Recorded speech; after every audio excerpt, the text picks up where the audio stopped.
Successful होने के लिए सबसे पहले हमारे पास एक लक्ष्य होना चाहिए और उस लक्ष्य के प्रति हमारा मन, वचन और कर्म के साथ साथ हमारा इमोशन, हमारा इंटेंशन, उतनी तड़फ जब तुम्हारे अंदर अपने लक्ष्य के लिए हो जाएगी, तुम सक्सेसफुल हो जाओगे और आगे चलकर वो बहुत ही सक्सेसफुल इंसान बना।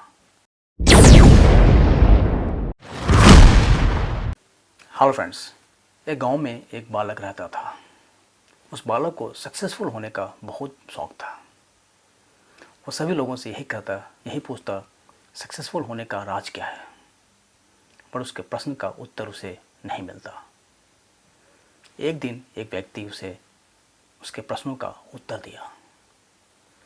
उस व्यक्ति ने कहा, नदी के किनारे एक बहुत सिद्ध पुरुष, सिद्ध गुरु है, वो रहते हैं, उनके पास जाओ, तुम्हें अपने प्रश्न का उत्तर मिलेगा। वो आपको सक्सेस का राज बताएंगे। वो बालक खुशी से झूम उठा और नदी की तरफ दौड़ पड़ा। कुटिया में पहुंचने के बाद बालक ने गुरु को आवाज़ लगाई। गुरु बाहर आए। गुरु ने बहुत ही विनम्रता से उस बालक से पूछा, वत्स, बताओ यहाँ तक आने का क्या प्रयोजन है। उस बालक ने बहुत ही उत्सुकता से अपने प्रश्नों को जाहिर किया। गुरु समझ गए। गुरु ने उस बालक को अगले दिन सुबह बुलाया। फ्रेंड्स, उस रात वो बालक ठीक से सो नहीं पाया, क्योंकि अगले दिन सुबह उसे सफलता का राज मिलने वाला था। फ्रेंड्स, अगली सुबह वह बालक गुरु के आश्रम में पहुंचा। गुरु अपने शिष्यों के साथ उस बालक का इंतजार ही कर रहे थे। बालक के आने के बाद गुरु अपने शिष्यों को लेकर नदी की तरफ चल पड़े।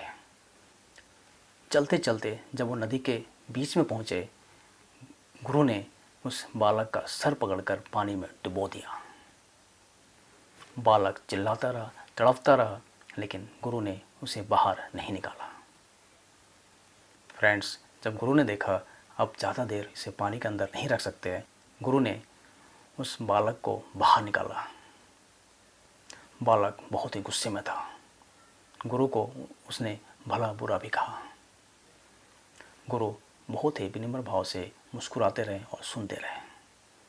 थोड़ी देर बाद जब बालक शांत हुआ, तब गुरु ने उससे प्रश्न किया, हे बालक, ये बताओ, जब तुम पानी के अंदर थे उस वक्त तुम्हारे मन में क्या चल रहा था, तुम्हारी क्या इच्छा थी। बालक ने और गुस्से से कहा, मैं तो आपसे सिर्फ़ और सिर्फ सक्सेस का राज पूछने आया था, आपने तो मुझे डुबोने लगे, पानी में डुबो कर मारने लगे। गुरु ने अपने प्रश्न को फिर से दोहराया, ये बताओ, जब तुम पानी के अंदर थे उस वक्त तुम्हारे मन में क्या चल रहा था। उस बालक ने झिल्लाते हुए कहा, मुझे सिर्फ़ और सिर्फ हवा की ज़रूरत थी, मैं सिर्फ़ और सिर्फ सांस लेना चाहता था। गुरु ने विनम्रता से बहुत ही शांत भाव से उस बालक को कहा, वत्स, जितनी तड़फ तुम्हें पानी के अंदर हवा की थी, उतनी तड़फ जब तुम्हारे अंदर अपने लक्ष्य के लिए हो जाएगी, तुम सक्सेसफुल हो जाओगे। बालक को समझ आ गए। बालक ने हाथ जोड़कर गुरु को प्रणाम किया और वहाँ से चल पड़ा और आगे चलकर वो बहुत ही सक्सेसफुल इंसान बना। Friends, moral of the story is, successful होने के लिए सबसे पहले हमारे पास एक लक्ष्य होना चाहिए और उस लक्ष्य के प्रति हमारा मन, वचन और कर्म के साथ साथ हमारा इमोशन, हमारा इंटेंशन, हमारा फोकस और हमारा एनर्जी लेवल भी जब एक साथ कांग्रेस में आते हैं, तब हम सक्सेसफुल हो जाते हैं। सो फ्रेंड्स, आप लक्ष्य बनाइए और उसमें ऊर्जा डालिए और सक्सेसफुल हो जाएं। Friends, I hope this video must have added some value in your life. If so, like the video and subscribe the channel. Thank you.